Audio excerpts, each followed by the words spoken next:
Hi everyone, I'm JD. Welcome back to my channel. So back again to make this Daphne's Diary junk journal. If you're following along, I hope this is helpful. So in the previous video I just showed how I choose pages. I want 10 feature pages using the magazine to be included in the journal. So I've actually pulled out 20. So there's two pairs. There's pairs for each page so that I can make two journals, one using the front cover and one using the back cover of this magazine. So I'm just going to move those pages aside. We'll sort those out in another video. Let's move on to making our cover. So I'm just going to literally rip the front and back covers off. And we're going to take the magazine away because we're not working with that. Now, let's work with the front cover first because that's the easiest. So I've done this many ways. People ask me how I measure. I don't measure. I use the cover to tell me where to fold to make it how big it is. So for example, I might do it like this. I could go further across if I wanted, or like that, depending on the picture on the front. The picture on the front tells me where to put the fold. I think I'm going to make a nice large Daphne's Diary journal. So we'll keep the whole full Daphne's Diary there on the front. I think that would be nice. Now I could do a complete fold all the way over, and that would give nice long large pages. So if you want to do that, go ahead and do that. I think that I will... I think that might be too big for my liking. Again, like I just let the cover speak to me and show me what to do. I don't know if I want it, that's too narrow, I think. I just know that a lot of the pages, I want to try and preserve lots of the beauty of the pages. So I want it to be relatively wide, but not too wide. And then I just want to look here and see what I've got here. So I do want a bit of scissors and a bit of script, and I don't want that, so that's another thing that I will do. I'll maybe put it down to there, and I don't want that. I mean, it doesn't matter if that's there or not, you can cover it up if you don't like it or just leave it, but for me that's a nice point to cut that off. So if I put that around there, that might be a nice place and a nice guide. Again, just make it super simple. The cover tells me where to cut it off, because this thing would tell me I'm cutting it there. Nice. Alright, so then I will just cut this segment off, and then it's good because I get the scissors there, I get the pencil, and I get this nice script element too. And then what I'm going to do is I'm just going to cut off along here as well. Again, I'm just loosely measuring things, lining things up with my ruler, but I'm not too fast if it's not absolutely perfect. You can always tidy it up later. Again, this is why I don't measure anything and have no idea how big my journal covers are, because I'm not really measuring. I'm just looking at the picture and seeing where I want it. Okay, so I'm just not sure if I want to cut this off. I don't know if I like that. And I don't think I do. So I'm going to actually cut this off too. You can leave that on top, but this little detail here of all those words, not interesting to me, so I'm going to cut them off. And again, I'm not really measuring, I'm just seeing where I feel like I want to cut it. Okay, that'll do.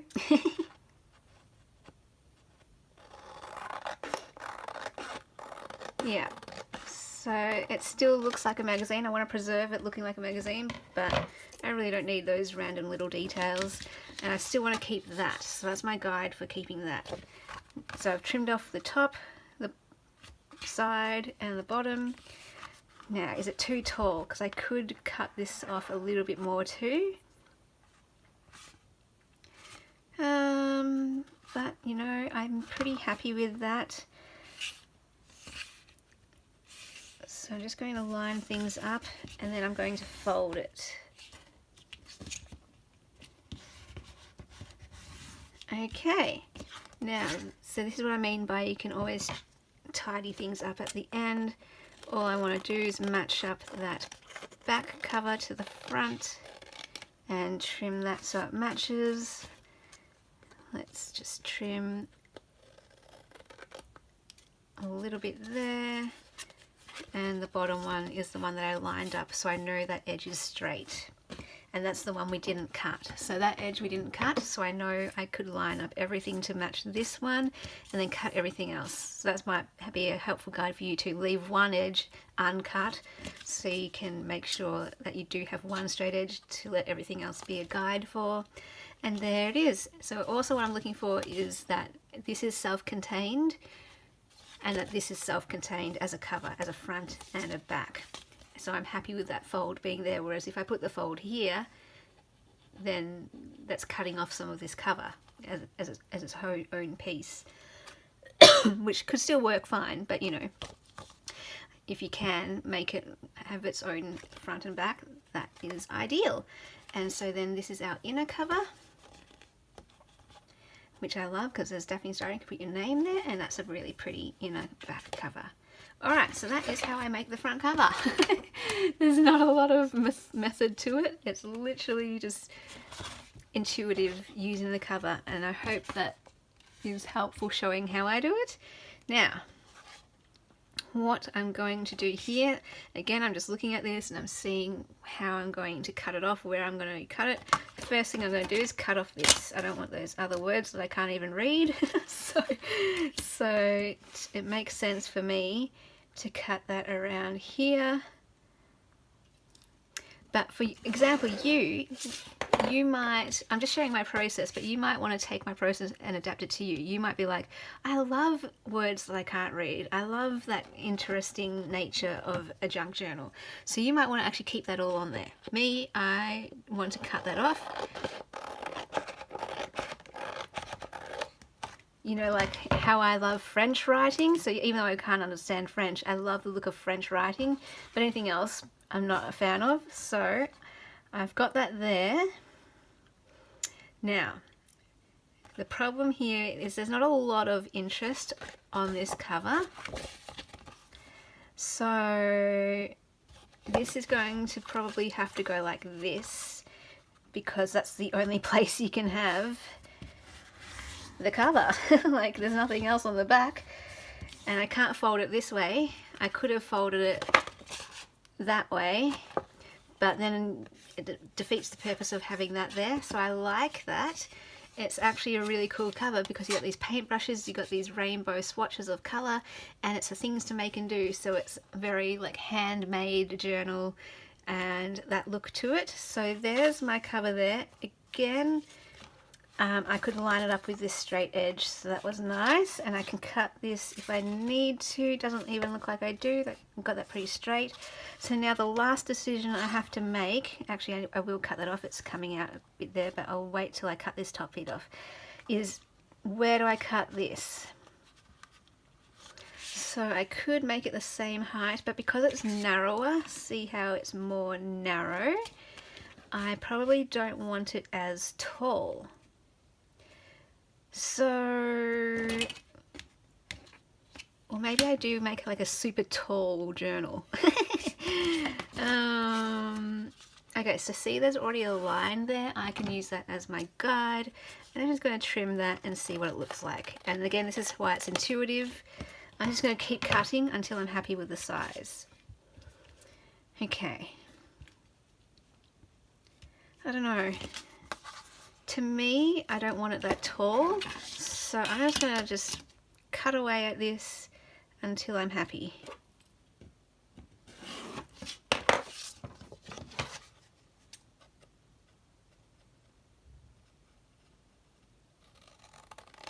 And again, see, I'm not measuring. What I'm waiting for is my intuition, I guess, to go, yeah, that looks right.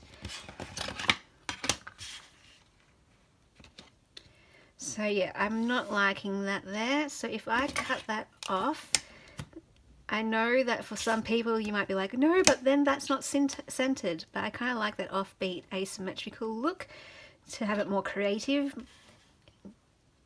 Don't want it to look, you know, too symmetrical and perfect. Let's have it a bit more rustic and a bit off center. So now I just want to cut this off.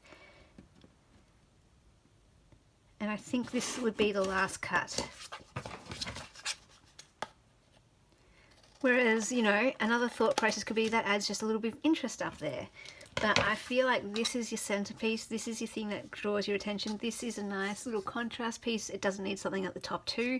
Let's just give it room to breathe. I'm happy with this size. So you can see that we've got two different sizes here. This is a nice longer, taller, larger one, wider one.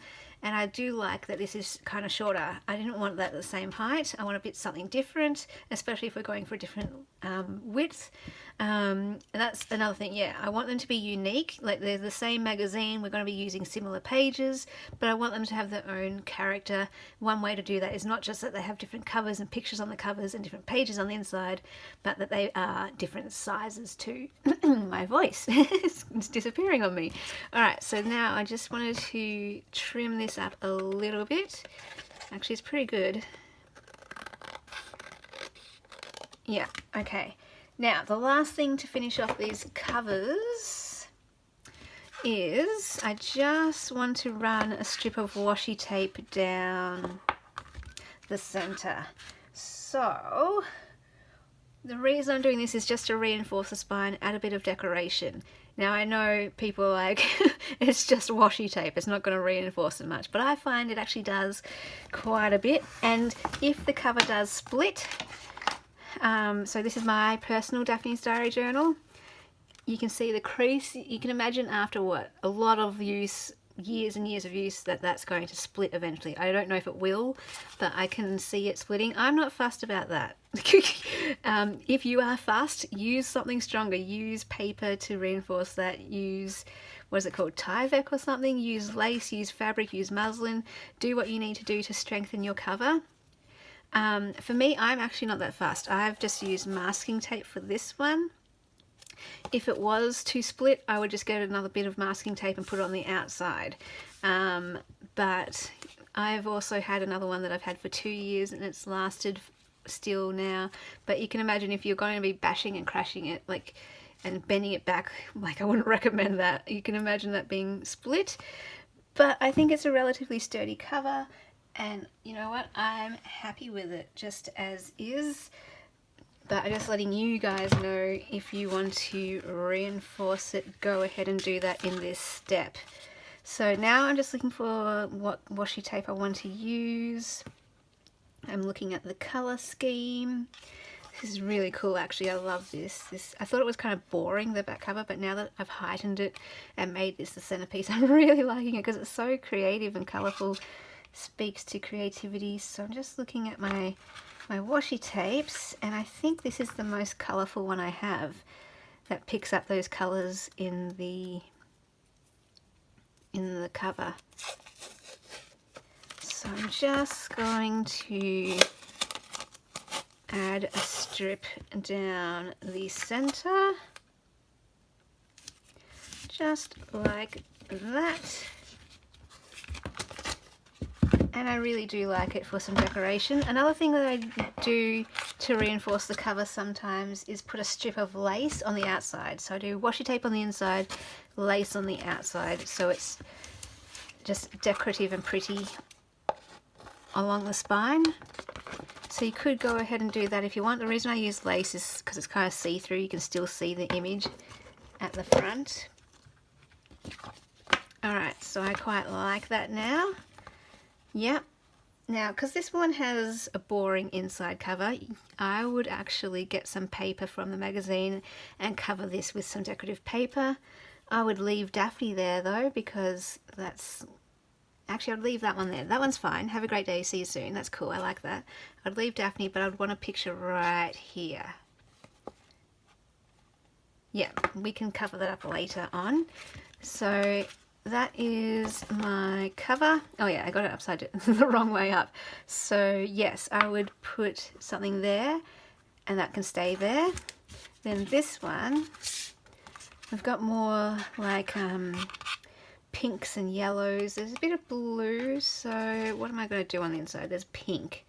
There is pink. Alright, well I'm going to have to go with... I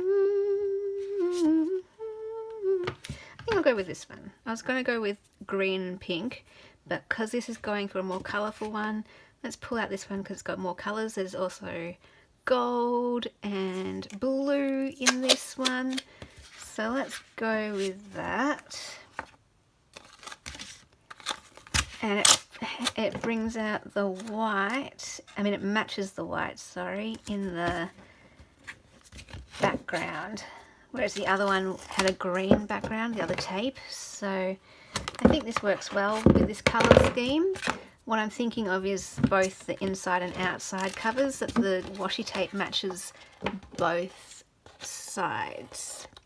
So again, I could, if I wanted to reinforce the outside with some lace,